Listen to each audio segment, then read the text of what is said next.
This week, we're diving right back into our project from 2 weeks ago. We're gonna finish getting the driver's side floor pan fit up. And as you guys have already saw, I started working on the front top corner of that floor pan, getting it kind of worked into place where it needs to be. But we've got two trouble spots, and let me show you those right now. The first one is here where our custom-made patch is meeting up with our LMC floor pan patch. We obviously have a gap here. We need to cut a piece that's gonna be able to fit in here and weld in place and transition these two pieces nicely. So that's the first thing we're gonna get on this morning.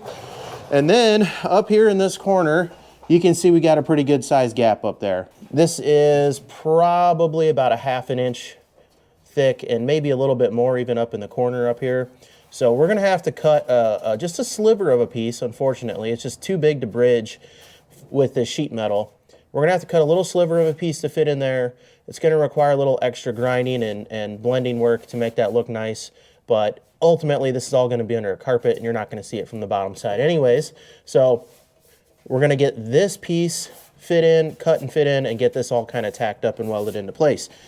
I don't know that we'll get all the welding done today, but at the bare minimum, by the end of this video, we're gonna have this corrected, we're gonna have that fit in place, and we're gonna have this whole floor pan tacked in and ready for final welding. So let's get to it. All right, so the first thing I'm gonna need to do up here is cut away the excess from this plate and this excess down here. So what I'm gonna do, I just got a straight edge and a marker here. And you know what, I think I'm actually gonna throw a tack in this panel right up here, right in the corner, so it stays where I want it. I'll do that first, and then we'll come back and we'll figure out what we're gonna actually trim away here.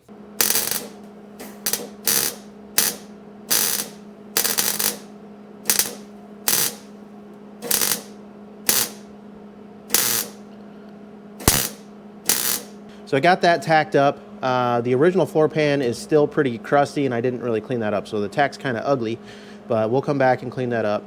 Now I'm going to draw my line where I'm going to trim this and this. We'll get in here with the angle grinder and clean these up and cut them away, and then we'll start stenciling out our patch. All right, so I'm just going to take a straight edge, and I'm kind of lining, this is still warm, by the way, but I've got this lined up in the corner where I want it. I think what I'm going to do, I'm going to come all the way down to my corner here, so that's going to be kind of my pivot point here. I'm going to take that up into the corner like that. So I'm just going to take my straight edge, hold that in place, and I'm just going to mark this down to the edge of the panel there, and we're going to cut on this side of that line. And then down here, I really just want to clean this up. I want to make that a flush cut all the way across so it transitions a little bit nicer. I don't have to cut a notched piece here. So let me go ahead and get these two pieces cut out of the way, and then we'll figure out how we're going to stencil out this fresh piece of metal that's going to go in there.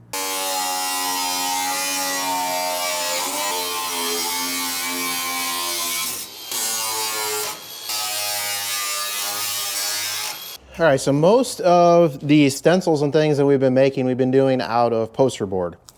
I'm going to do a little bit different method here, show you guys a different way you can go about creating these types of patches. We can come in here with a piece of poster board and trim it to fit and do all that. The other thing we can do, we're going to do this tape method.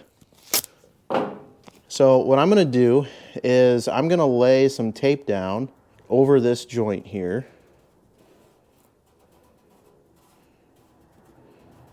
And I'm going to just work it into place so it lays nice and flat across there. And we're going to put more than one piece of tape down here. This is a pretty small patch, but we want to give this thing a look. We're going to use this tape as a stencil eventually. So what we want to do is give this a little more rigidity than just a single piece of tape. So we're going to work around the edges here. Okay, we got the whole thing covered up at the moment, but what I'm going to do is come in and put tape at a 90-degree angle here to this patch. And that's just going to stiffen up this tape a little bit.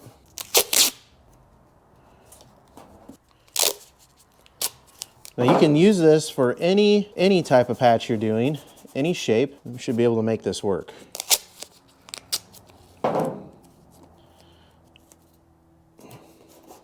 And you do want it nice and tight. You don't want a big, you don't want the tape loose in here. So we are going to be using this as a stencil. So you want to make sure it's nice and tight across. Yeah, it's a little bit too short there.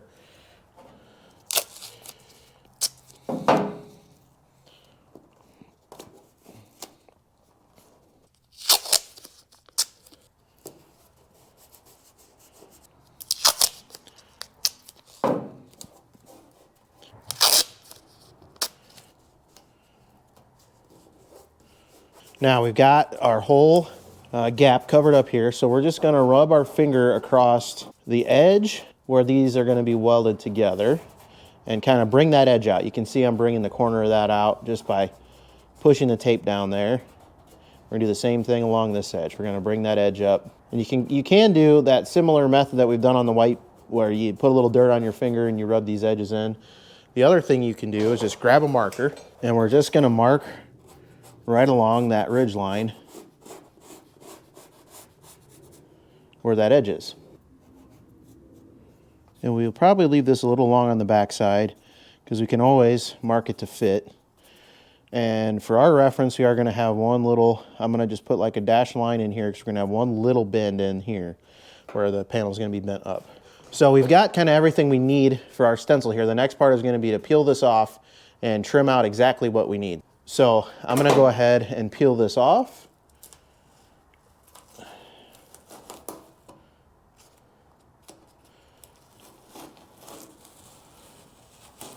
And then we're going to go up onto the bench and we're going to stencil this out. We're going to cut this out and stencil it out onto a piece of sheet metal. Okay, so the first thing I'm going to do is just trim this stencil up. I'm just going to cut right along the lines that we marked.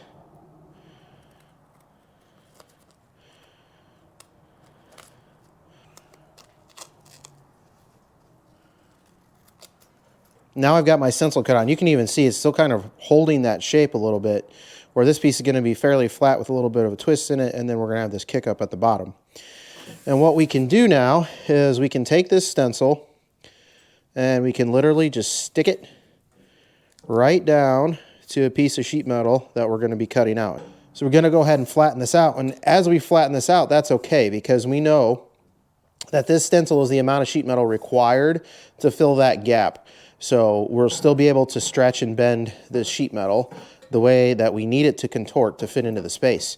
But this gives us a nice flat stencil now, where we can cut the flat piece of sheet metal out and then start to work it into shape. I'm going to grab a marker, I'm going to mark this out, and then we can cut the stencil out. Okay, we're just going to run this right down along the edge of this stencil. And then when we cut this off, we're going to cut right on the line, take away our mark that we laid down. Okay, we can peel our stencil back. Once the stencil's peeled away, we're left with the shape that we need to cut out. So I'm going to grab the cutoff wheel and we'll get this cut up.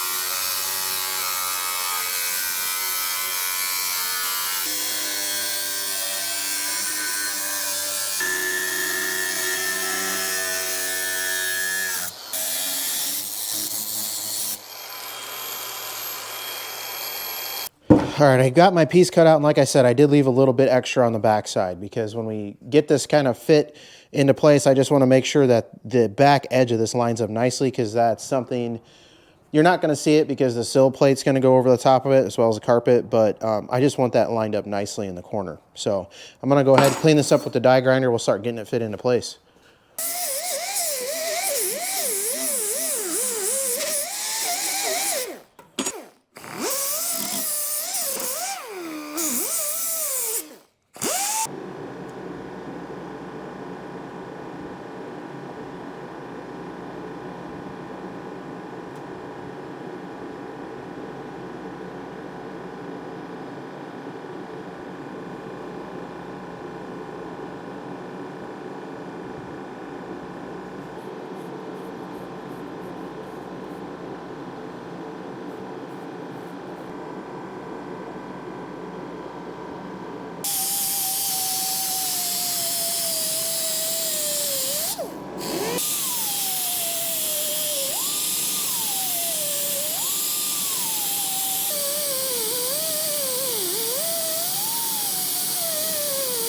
All right, I apologize if you can hear the dull roar of the heater going in the background, but it is cold today, so I'm gonna keep the heater running here for a little bit.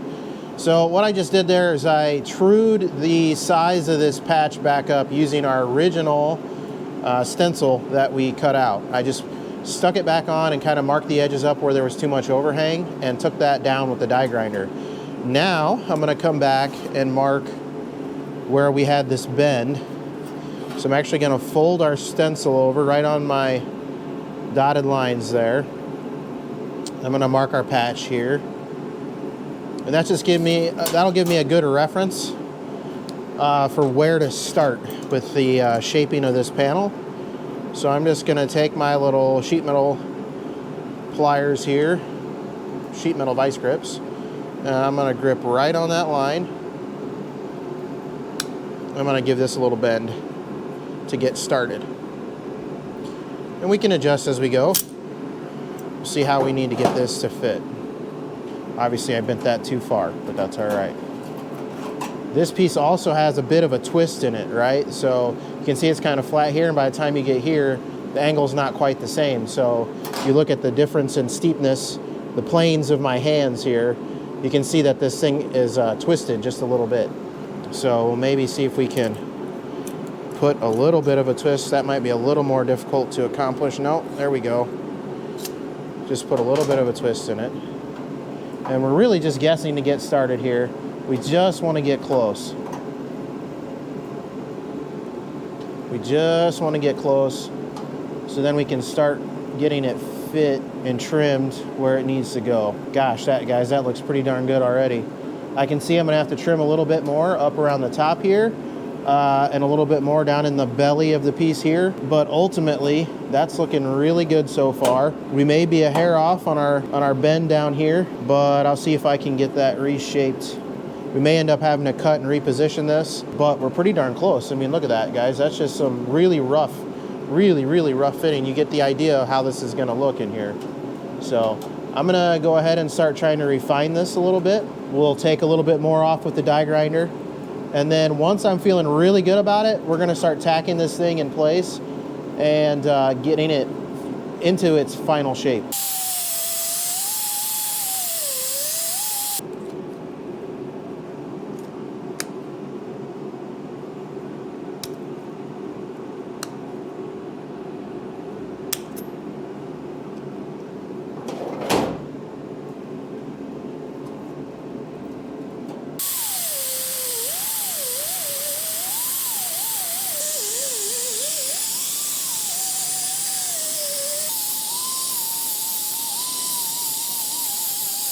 So what I'm doing here is I'm starting to get this a little closer to fit, and I'm seeing where my pinch points are going to be, you know, where this thing starts to, the panel starts to touch before the rest of the panel does. And I can see right in here on this panel, I've got just a little bit of an arch that's hitting this part of this panel before the rest of this side is. So I'm just going to mark that area that's a little bit high. I like to put a little bit of marker on there just so I can get a reference for how much I'm taking off. It doesn't mean I'm going to take all that off. It just means I'm going to take a little bit off there in that area and use that marker for reference as how much material I've taken away.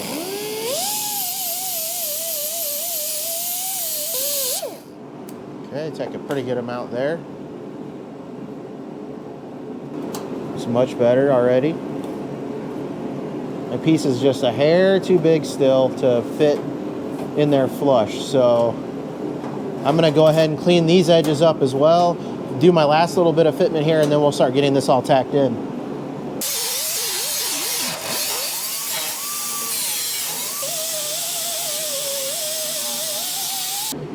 Oh, we're very close. Yeah, I think we're close enough I can start tacking this thing in. I'm gonna go ahead and put a tack right down here in the corner.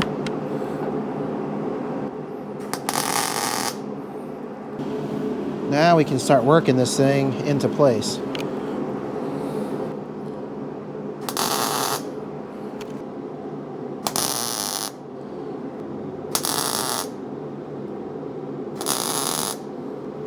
Look at that, it just fell kind of right in place.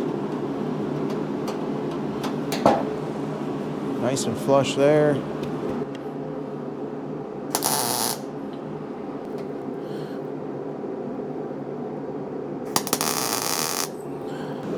Okay, now I did leave quite a bit extra on the backside here, and that's actually going to work to our advantage here.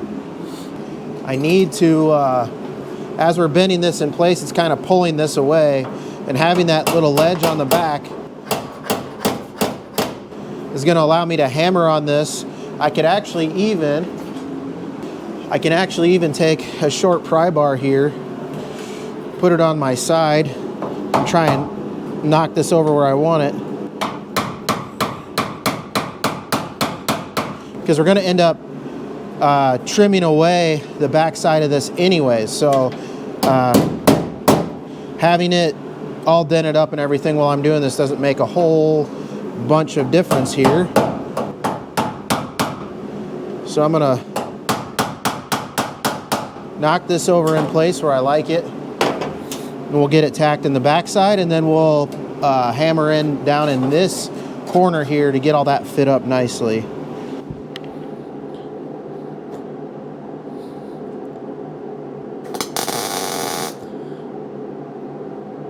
Then we're going to do the same thing on the back side.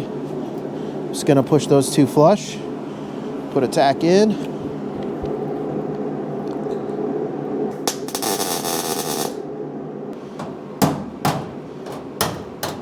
Perfect.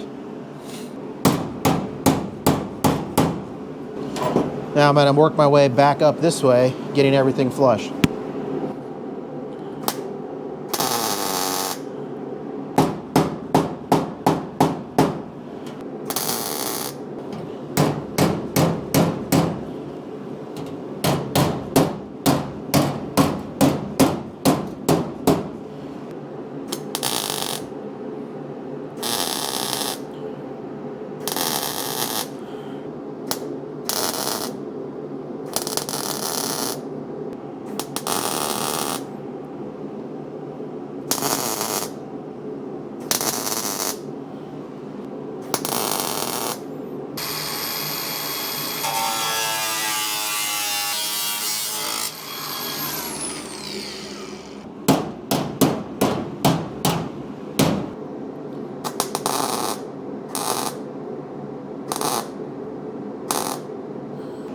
All right, this is kind of what it's going to look like. Get the general idea. That's going to flow nice, especially once we weld all this up and get it ground smooth and kind of transitioned over. It's going to look great. No sharp edges or anything. We'll be able to kind of blend this and make it a nice curved top corner there.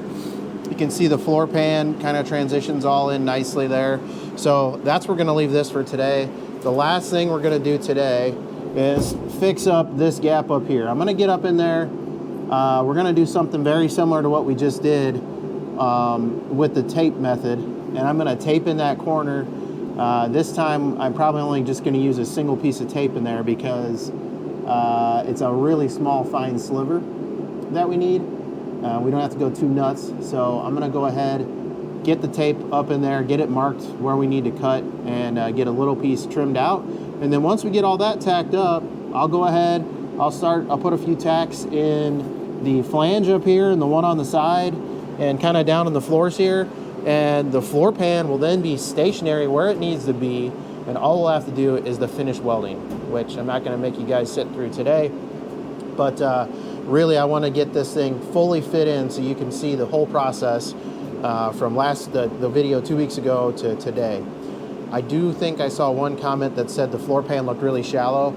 I think that's kind of an optical illusion. I had a good section of floor here and here before I marked and cut everything up, and it was sitting down flat on the floor.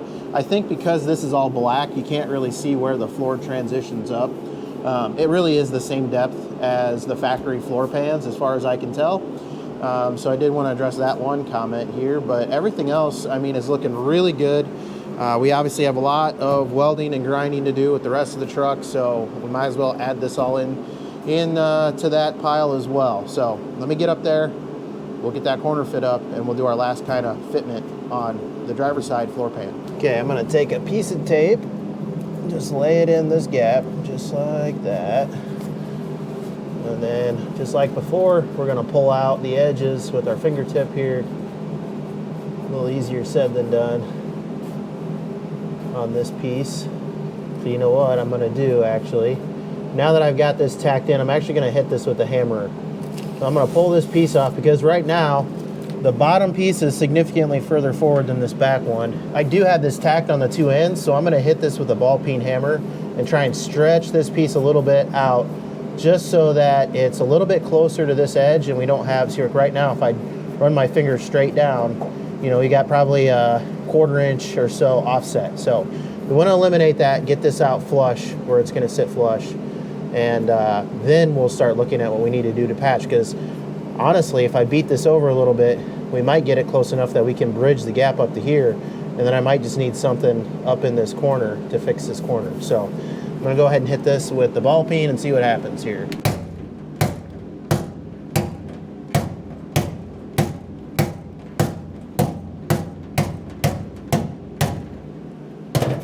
You can see I've got a heavy hammer and I'm not swinging it super hard because I want the weight of the hammer behind it, but I don't want to be making giant changes here. So it's a little more controllable and it moves things a little bit more effectively.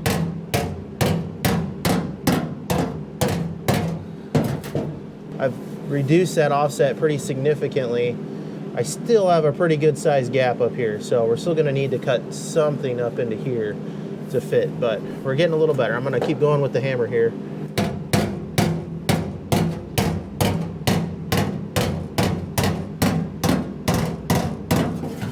Yeah, I like that a lot better. So now I'm gonna come back with my tape again and do the same thing.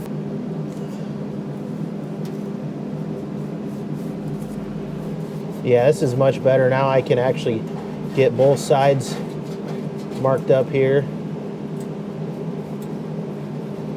And this transition's much nicer, much smoother, rather than being so offset and having like a step there. This is gonna work really well. This is gonna be a very small sliver we have to stick in there. I just got a little overzealous with the grinder when I was trimming the patch panel up. Okay, I'm gonna lay this in here. I can see, it might be hard to see on camera, but I can see the edges where I scraped my finger in there. For this one, I'm just gonna take a razor blade.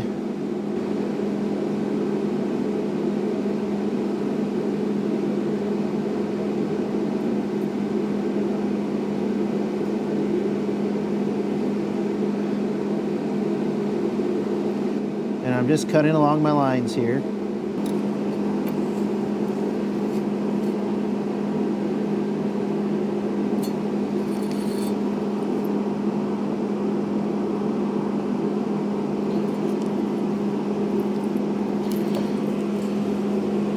Well, you can see how small this sliver is going to be.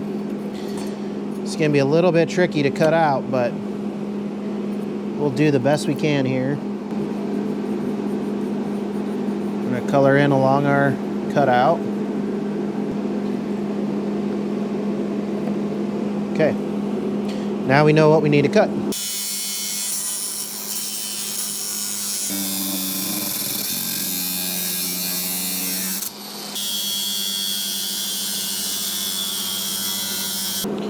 This piece is going to be extremely hot, so we're going to let that cool down and then we'll clean it up with the die grinder. I got our sliver fit in there. You can see it up in there. What I did for this is, I don't really love using these magnets a ton, especially for larger pieces, but they work really well for when you're working with something, a sliver or filler piece like this, something small. So I've got one on this front side, and then around on the firewall, I've got one on the back side, and that's just kind of helping hold that piece in where I need it. So what I can do now is I have it nice and flush up here. I'm gonna get this top corner tacked up, right up in here, and we'll get this tacked up down in here. We'll remove those, and we'll fill in some of these larger gaps and get this thing all tacked up.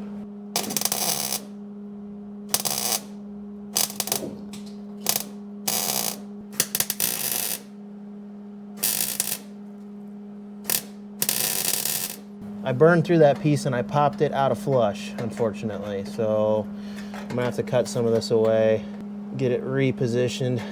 That's a bummer, but it happens. Kind of was afraid of that. I think I can get this repositioned down where it needs to be and get it tacked first, and then cut this tack. I really just want to get this in there flush.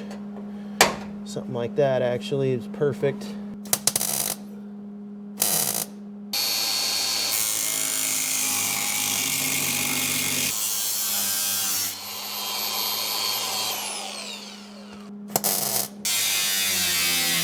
There we go, that's loose. I can get that back in there flush where it needs to go. And that's enough gap. I can actually close that up with the welder. Yeah, I can fill that, it looks like, so that'll be okay. Still quite a bit of gap up here. We'll see what I can do. I'm gonna get up in here and try and start filling some of this up. See if we can't clean that up in there and make that look a little bit nicer. I'm really not gonna be able to cut another piece and get it up there. It's already difficult enough to get these little tiny slivers in place. So let's see what we can do. I'm just gonna throw a bunch of tacks at it and see what we end up with here.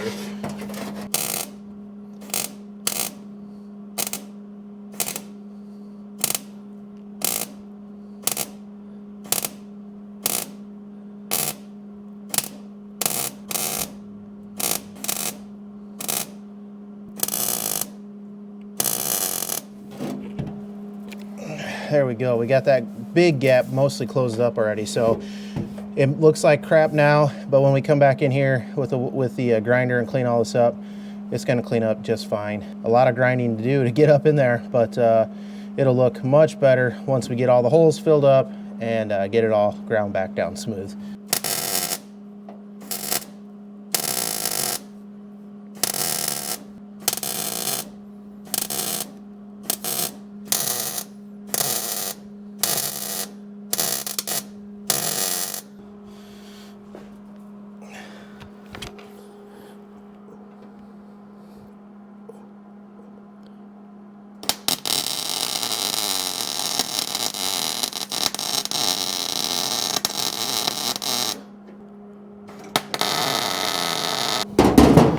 It's a little bit ugly, but I wanted to make sure I got really good penetration through on that one.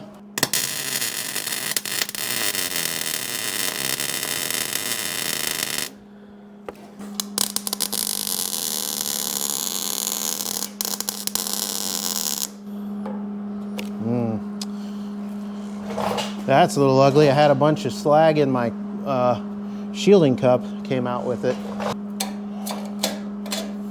Sure wasn't the prettiest, but it held.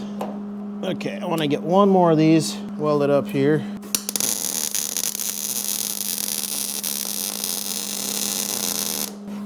All right, I think I'm gonna hold off on doing this flange. I was gonna throw one in here, but I see I got a little bit of a gap, so I wanna work from one side to the other. So I'm not gonna weld that all up until I've kind of got everything else closed up and where I want it.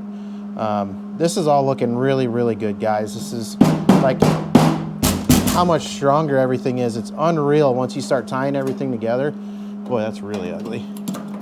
Try and clean that up later. But man, it's just unreal. This is like, floor pan is extremely solid now. The whole corner of the truck, everything is just way, way, way, way, way better. And we're not even fully welded in yet. So I'm really happy with how this is turning out.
So today we kind of covered getting this floor pan fit into its final location, getting everything tacked up, filling any gaps you might have, because I'm telling you guys, these panels probably aren't going to fit perfectly.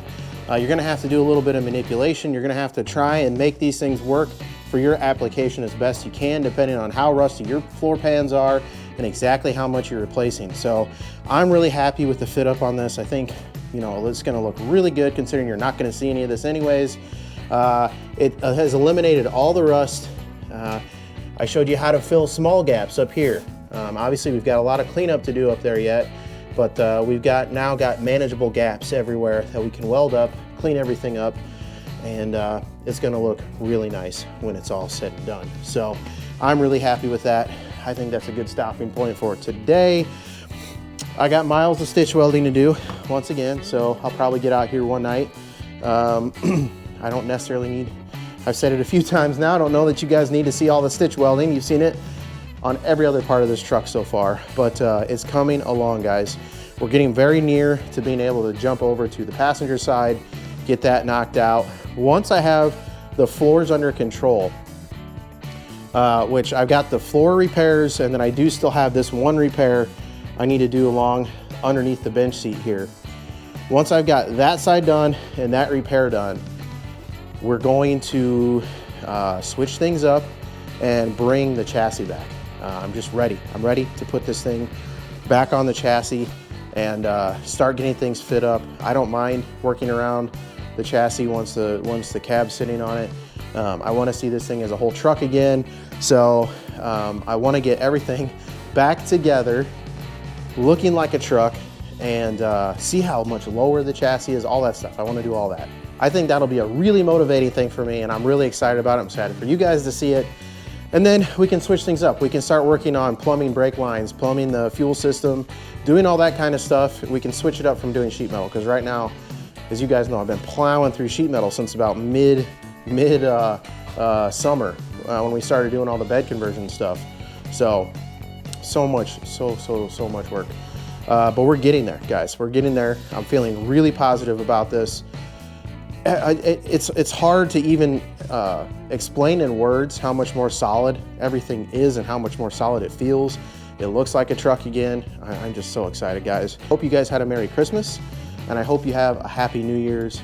Enjoy the holidays. Thank you for the support throughout the year. This is the start of year number 2 for our channel, and I say our channel because I wouldn't be here without you guys, without your support, you guys watching, paying attention to what I'm doing. I really appreciate you all. I'm really looking forward to making 2025 a great year for our projects and for this channel. So thank you guys for watching. And as always, if you don't work on your project, it will not work on itself. Get out in the garage, get building, and I'll see you on the next episode of Cody Builds.